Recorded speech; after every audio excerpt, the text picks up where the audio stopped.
안녕하세요. 입체성형외과 조윤 원장입니다. 노화가 진행되면 이마의 주름과 눈가 주위, 미간 쪽의 주름이 깊어지게 되죠.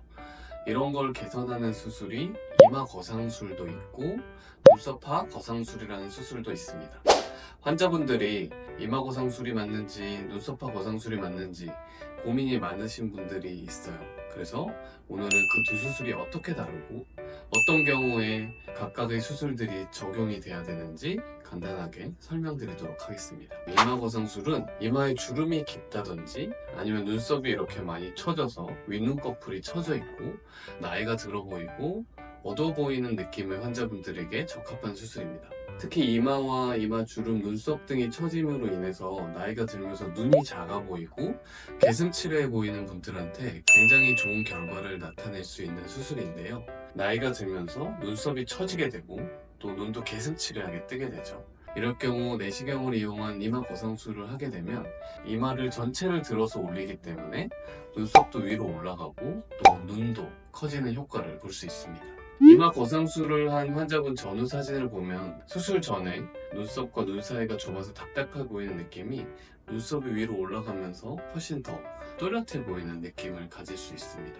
이마 거상술의 회복 기간은 개인에 따라 차이가 있을 수도 있지만 많이 붓거나 굉장히 멍이 많이 드는 수술은 아니에요. 보통 72시간째부터 붓기가 가라앉기 시작하기 때문에 붕대를 2, 3일 정도 감고 붕대를 풀게 되면 붓기가 점점 가라앉아서 일주일 되면 일상생활을 하실 수 있을 정도가 된다고 생각하시면 될 것 같아요. 내시경을 이용한 이마 거상술은 두피 쪽으로 절개를 하게 되고 일반적으로 가운데, 양쪽 옆에 3군데를 하고요. 나이가 드신 분들, 눈가 주름이 많은 분들은 5군데 정도 절개를 해서 수술을 하게 됩니다. 수술 시간은 대략 1시간 정도 걸리게 되고 수영 마취하에서 수술은 진행되게 됩니다. 다음으로 눈썹파 거상술, 눈썹파 절제술에 대해서 말씀을 드릴게요.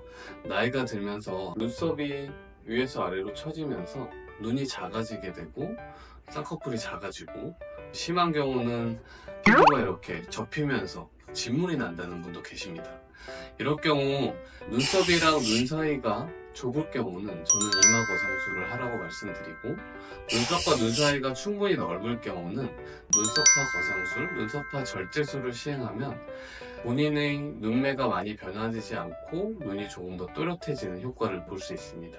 눈썹 밑으로 절개를 하게 되면 실제적으로 흉터가 보이지 않을까 걱정을 많이 하시는데 보통 일반적으로 흉터는 거의 보이지 않게 사라지게 되고 눈썹으로도 가려지게 됩니다. 또 요즘에는 눈썹 문신을 많이 하기 때문에 문신으로도 충분히 가려질 수 있어서 흉터에 대해서는 크게 걱정하지 않으셔도 될 것 같아요. 이렇게 빨간 부분의 피부를 디자인해서 잘라내게 되고요. 처진 눈꺼풀을 위로 올려서 봉합을 하게 됩니다. 눈썹파 거상술을 할 때는 근육을 자르는 양을 달리해서 변화를 시킬 수도 있고 아래쪽 피부를 위쪽 골막에 고정하는 경우도 있고 여러가지 다양한 방법으로 수술이 진행되는데요.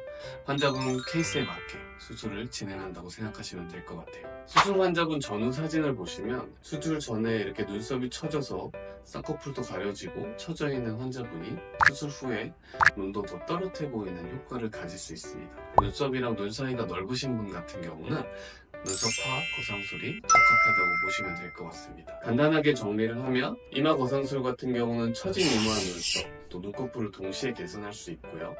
이마 주름, 미간 주름도 해결이 됩니다. 눈과 눈썹 사이 거리도 넓어지면서 더 좋은 인상을 가지게 되고 안용구적인 결과를 원하시는 분들에게 적합한 수술이고요.